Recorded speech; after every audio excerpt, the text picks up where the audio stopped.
It's not available to them. So the desired now,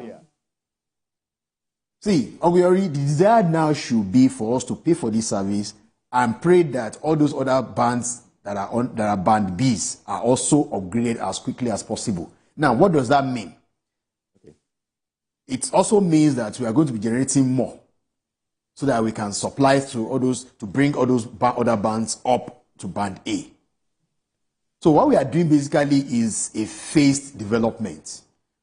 Areas that are already developed, they're already paying, and the interesting part of it is that those areas are paying as close as possible to the true cost of electricity. And there's also the factor again that we are not considering here, which is that there is cross-subsidy that is involved in this scheme.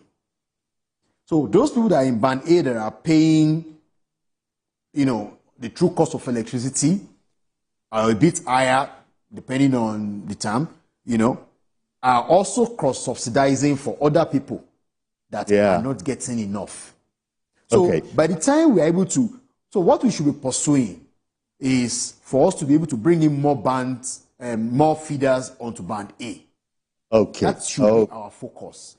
Now, let me also say this quickly, Uncle Yori. At this stage, I really beg your pardon. At this stage, I've got to take a quick break. I really apologize. We'll come straight back and continue this conversation that I'm sure affects just about most of the viewers that are with us this morning. Stay with us, please. We'll be right back.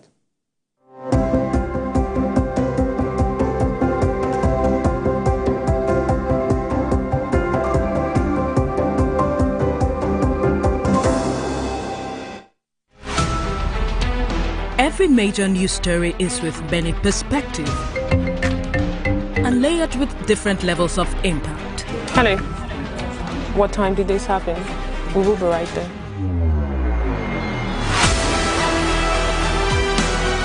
At TVC News, we follow the big and major news, gathering the facts, witnessing the outcome. I am here live at the aftermath of the approval of the new national minimum wage. We are TV Station of the Year, not just for breaking news, but for being first, fair and accurate. TVC News, first with breaking news.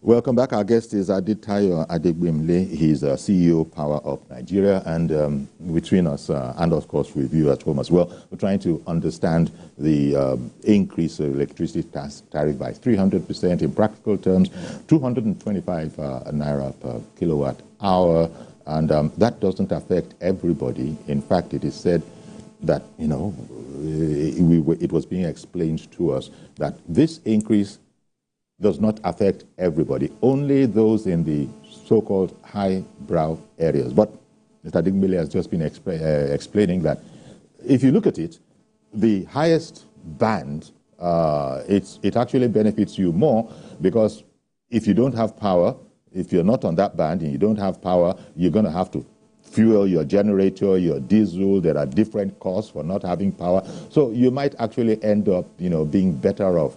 But I want to go back to the point that he made, that it was determined by the regulators that feeders that can supply up to just about 24 hours a day should all be banded together and put in front of people who could pay for it. And then the point was made that, well, some of the people are customers in those areas are saying that we're being ripped off. Not that they put it as bluntly as that. We're being ripped off because we are paying, but we're not getting that value. Please ponder that, sir. I'm coming right back to you because I hear that I have, who do I have on the line? Mr. Teslim has called in. Good morning to you, sir. Quickly now. Yeah, good morning. My name is Teslim from the Lagos. So I was actually on the point, and what I want to say is that if there is a way the vehicles can this meter gap. That is a huge meter gap. So if there is a way the disco can close up this gap and we have enough Nigerians, consumers on meter, we would have more revenue from the discos. So the issue of placing this pressure on the band A customer, it will reduce. You can't be saying the band A should continue to pay for those who are also enjoying it, but because of power sets and this meter gap, they will continue to pay and pay. So there should be a way the disco would, close up the gap and also restrict and reduce that power set. So we can have enough Nigerians consuming, so the load will be shared. We will not place that burden on the band A because they are the one. No, that is not done. So these are the things they should find a way to do. All right, then. Point. All right. Thank you very much, Teslim. Fine morning to you. But it was just explained by Mr. Adegbenle that those in Band A are paying the true cost of electricity. In fact, as close as possible to the true cost of electricity, and in fact, might be cross-subsidizing those that, are on lower bands. So back to you, sir. This whole question of capacity. You said feeders that were determined to have the capacity to deliver up to 24 hours. Could you take it from there and the inefficiency? There's also the matter of electricity theft. I just hope that all those holes have been plugged. All right. In fact, the issue of electricity theft should be a full-day program on its own. It's something that we all need to... Because and I will shock you on Kiori, it is not the poor ones that are guilty of this energy theft. It is the rich people in the society. So it is then again, all right, let me speak to this before I talk about, the mindset that we have. There is this belief that we have carried over, and which I will say, I don't think our own government and the regulators and the industry players, especially the major guys that are the owners of this system, of this business, I don't think they are doing enough to try and, change that mentality. And that mentality is that electricity is government light. It is no more government light. Ogori, if you own a bakery, you need to go and buy flour, right? And buy other things to make your bread. Now, what we have find ourselves in the power sector is that our government has come and say, oh, your bread is sweet, but not everybody will be able to afford it if you sell it at 500 naira. Be selling it at 200 naira. That shortfall will pay it. And you know everything with government. They will tell you they will pay it. But the question is, do they pay it? A day will come that you will go and buy flour, and the person you are buying flour from will tell you, sorry, I cannot sell on credit anymore. That's exactly what I was explaining about the issue of gas. We have bought gas on credit to the point that we cannot pay more. Those ones are not ready to give us more. Of course, the national market is taking off our gas, and it's a good deal for them. You understand? So that is the situation we find ourselves. Now, going to the issue of the feeder. I am not here to speak for NEC, please, so don't get me wrong. But I can tell you that one of the things that NEC told us they have done is that before there were about 850 or more than 800 feeders that the discos claim to be on band A. Now, for those of us that have been talking about, they say we're on band A and we're not getting it. There is a possibility that as we speak today, your feeder has been downgraded to band B. And this was because, like NEC said, they've installed smart meters on all these feeders, and they've determined which one of them is on band A or not. By the time they finish, the sieving, there are about 480 feeders were left on that list. When we went for that, when we went for the hearing or for the briefing, one of the questions that I personally demanded, one of the things that I personally demanded is for these feeders to be published so that Nigerians can know which feeder they belong to.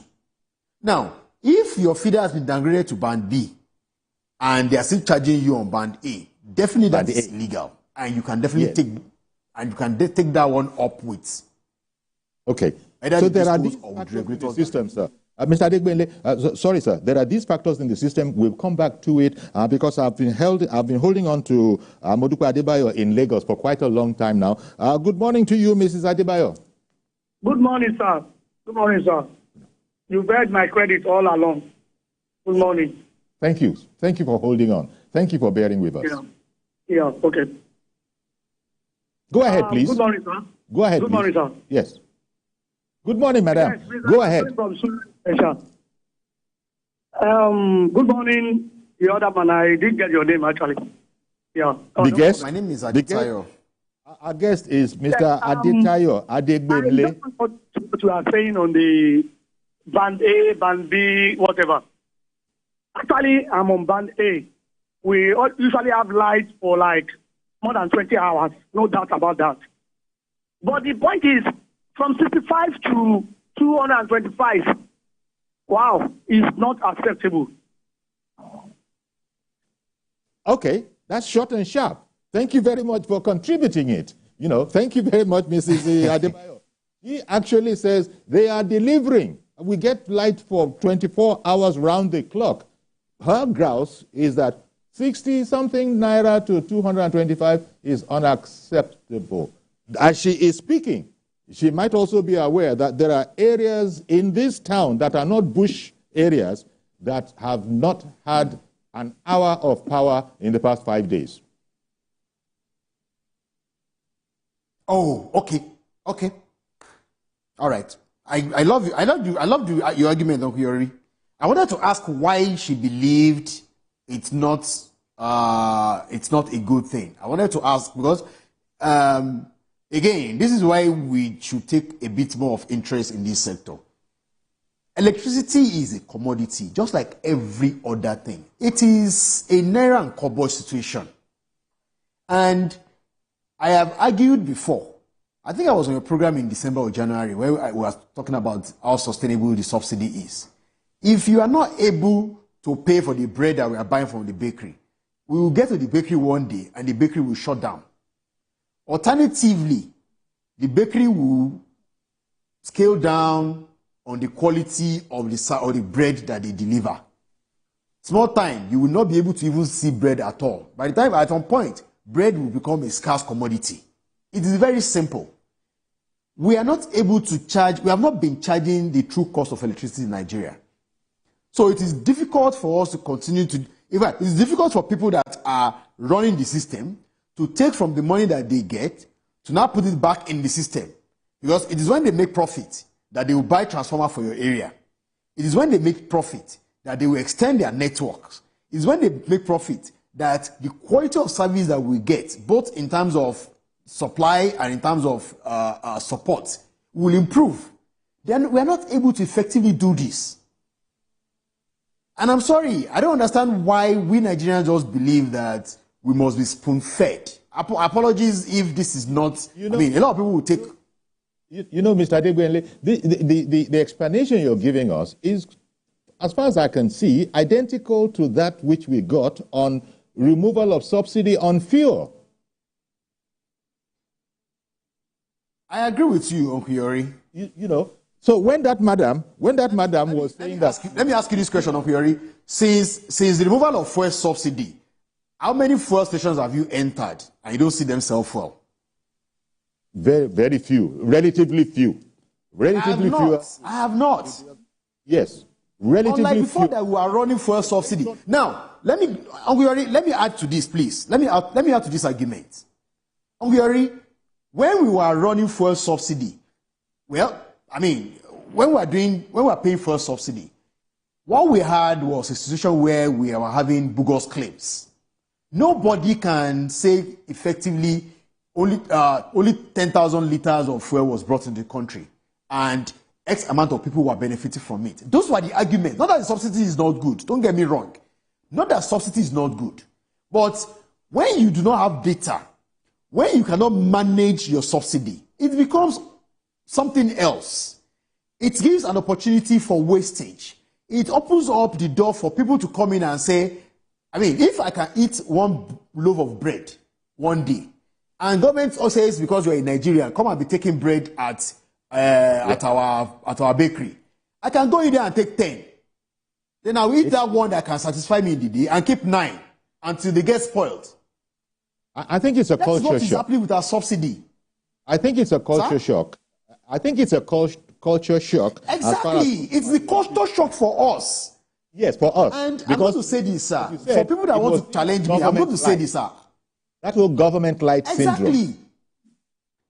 Exactly. And we need to move away from that line of, mindset. And I'll continue to say this, sir. It's not like subsidy itself is bad. But when you subsidize production, right? Tayo, you are doing these garments. How much are you doing these garments? 20 naira. Okay. How much do you buy the material? I buy the material for 10 naira. Okay, we are going to buy this material for you at 8 naira so that you can remove 2 naira off, your sales price. What that does is that I'm able to now open a bigger shop. I'm able to employ more people. Right? Now I'm able to pay bigger tax to start same government. I'm able to give people funds that they can go back and spend in the economy. Now you can say conveniently how much yard of clothes of that material that you have given me that I can now run in my factory and put back into the economy. Our federal government should sit down. In fact, I believe they should do a task force or like a committee that will look at how to subsidize productions. That way we can produce goods at a lesser price. We can compete, even with the Chinese. Because that is one thing. For every bit of unit of material that is exported in China, it is subsidized by their government. Okay. So that they can their factories running. Okay. Let me bring in Mazi Okorafor. I've been holding on to Mazi Okorafor for a long while now. Apologies, Mazi Okorafor. Please go ahead now. Well, our Nigerian problem is not subsidy. Subsidy is not the problem, you see. Today, this week or over the weekend, Dangote said they were selling diesel at the rate of 1,000 something. Is it not necessary for that to bring down diesel to how much? At least 800 or 900? Because this is homemade. What do I mean by homemade? The raw material is here. In as much as the raw material is here, when you talk about the crude oil you can get not more than 6,000 items from crude oil. So if you remove that get crude oil here and produce diesel, what happened to the other 500 and 600 and something items you get from them? Now look at, just within the week, police said and so gave us an alert that at least in Nigeria, we have up to 5 richest men, not only in Africa, but in part of the world. Can they go to all these 36 states of the federation and establish what we call foundation? And who would what? Help Nigerians by bringing what we call subsidized food for people that are 36 states. Can they? But if they have such people, or such people have been announced, they will help people know the situation people are facing. In as much as we are talking about high in the system, look, unemployment is the problem that has got the manufacturers will face a lot of problems. One, the raw material they will get agreed. All these raw materials are being imported. And we're in a country where we export religion, but we import raw materials. Look at the opposite direction. We export religion and import raw materials. Is it not normal? It's not normal. All right then. Mazi Okorafor, I beg your pardon. Sorry, sir. We're just going to have to limit you to that because it's a very complex subject. So many people want to get in. But I want to also, so that we don't lose our way in the maze that this, often resembles sometimes, Mr. Adegbenle was explaining to us that, look, you see here, there are the feeders. Your feeder, you might think of it as capable of supplying you along the lines of a band A, but I think these things need to be audited so that has it been downgraded or not upon being found that it can't really do band A level of efficiency. Meanwhile, you still think it's a band A. Perhaps those are the people that are complaining that I'm paying the premium, 2 to 5 or whatever it is, and I'm not getting value for money. But take Mrs. Adebayo, who just called in and said, no problem where I'm at. Where I am at, I'm getting 24 hours of power per day. Her only problem is why are you removing the subsidy? Because it was the subsidy that was allowing her to pay 60-something naira, and she says that is not kosher. So that's why you're explaining. Well, again, there are no free rides. Permit me. Yes, sir. Permit me to start my response by saying that Mazi that spoke to Dangote's this thing. What Mazi just explained is not business and it's not mathematics. Mazi was there when Dangote was going to the US to buy crude oil to show up the one that he got from Nigeria. So let Dangote undo his business.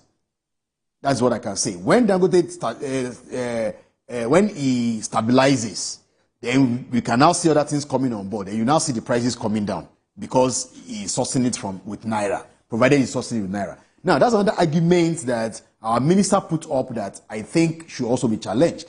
He came up and said that he wants Gencos to be buying gas in Naira. Unfortunately, all the investments in gas is in dollars.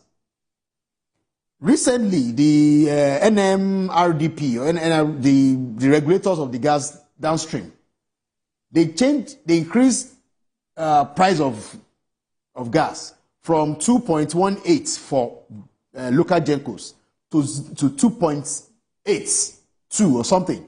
A 0.5 differential dollars difference added onto it. That adds to the cost of electricity. We all know that dollar has not been stable until recently, until last few days. That it seems CBN has been able to get a hang to the magic.